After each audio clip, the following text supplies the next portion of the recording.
کائنات کی ابتدا کے متعلق سائنس میں پایا جانے والا سب سے معروف نظریہ بگ بینگ تھیوری ہے۔ بگ بینگ تھیوری کے مطابق اس کائنات کا آغاز 13.7 ارب سال پہلے ایک بہت بڑے دھماکے سے ہوا۔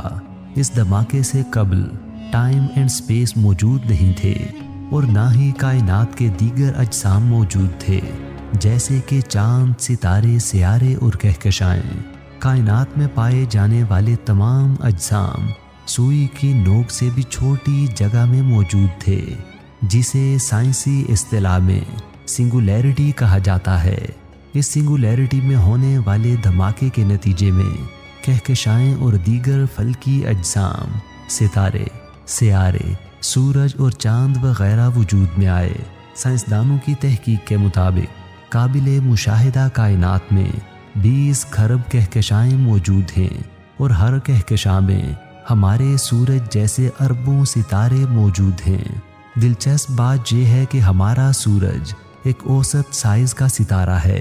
کائنات میں اس سے بھی بڑے بڑے ستارے، حتیٰ کہ 1700 گنا بڑے ستارے بھی موجود ہیں۔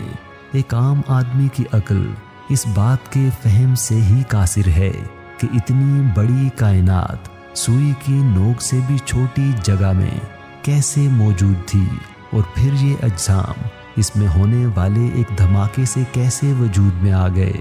تاہم بگ بینگ کے ثبوت میں گزشتہ کئی اشروں کے دوران جمع کردہ معلومات موجود ہیں، جنہیں ماہرین فلکیات و فلکی طبیعیات نے مشاہدات و تجربات کے ذریعے اکٹھا کیا ہے۔